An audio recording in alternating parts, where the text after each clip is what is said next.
Brother, உங்ககிட்ட நான் சொல்ல வேண்டியதெல்லாம் தெளிவாக சொல்லிட்டேன்னு நினைக்கிறேன். கொஞ்சம் டைம் கொடுத்தா நீங்க விரும்பினவங்களோடய சந்தோஷமா வாழலாம் நான் ஏற்கனவே சொல்லிட்டேன்.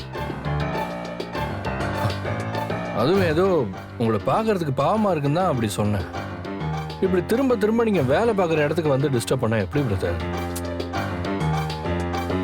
காவேரியும் இதே ஆஃபீஸில் தான் வேலை பார்த்துட்டு இருக்கா.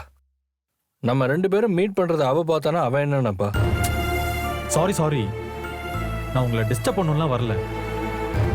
ஒரு சில விஷயம் கேள்விப்பட்டேன், அது உண்மையான உங்ககிட்ட கேட்டு தெரிஞ்சுக்கலாம் தான் வந்தேன். சரி, ஓகே. நீங்க எந்த உண்மையை தெரிஞ்சுக்கணும்னு நினைக்கிறீங்க? எனக்கு டைம் இல்லை, மீட்டிங் இருக்கு. காவேரிக்கும் உங்களுக்கும் நடந்தது கான்ட்ராக்ட் மேரேஜ்னு சொன்னீங்க. எனக்கு அதுவே முதல்ல ஷாக்கிங்காக தான் இருந்தது.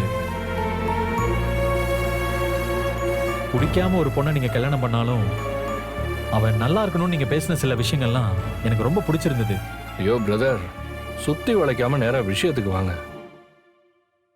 சாரி,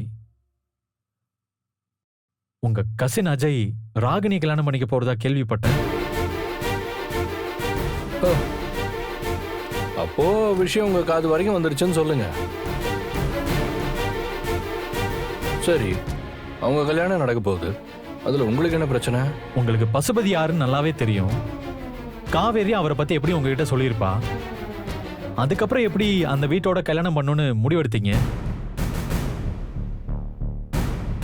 மற்றவங்களாம் கூட விடுங்க, நீங்க ஓகே சொன்னதுதான் எனக்கு ரொம்ப சர்ப்ரைஸா இருக்கு. நீங்க ஓகேன்னு சொன்னதா நான் கேள்விப்பட்டேன். எங்க வீட்டுல நடந்த எல்லாமே தெரிஞ்சிருக்கு உங்களுக்கு. எங்க வீட்டுக்குள்ள ஏதாச்சும் ஸ்பை வச்சிருக்கீங்களா? இல்ல, அதெல்லாம் இல்ல. காவேரி வீட்டுல விஷயம் தெரியும்ல, குமரன் சொன்னாரு. ஓ, ஓகே ஓகே. அப்படி நீங்க எப்படிங்க இந்த கல்யாணத்துக்கு ஒத்துக்கிட்டீங்க? எனக்கு சர்ப்ரைஸா இருக்கு. அதுக்கும் ஒரு விதத்துல காவேரி தான் காரணம் சொல்லிடலாமா? இல்ல, நீங்க சொல்றது சத்தியமா எனக்கு புரியல. இங்க பாருங்க, ராகினி என் சொந்த அத்தை பொண்ணு தான். இருந்தும் நான் சொல்றேன், கல்யாணம் ஆகி அவ உங்க வீட்டுக்கு வந்துட்டானா காவேரி அவ கண்டிப்பா நிம்மதியா இருக்க விட மாட்டா. நீங்க ராகினியை அவங்க அப்பாவையும் சாதாரணமா நினைக்கிறீங்க. இந்த கல்யாணம் மட்டும் நடந்துட்டா உங்க எல்லாருக்குமே நிம்மதி போயிடும். பிரதர், இந்த விஷயத்தை இப்படி பார்த்தா தான் தெரியும்.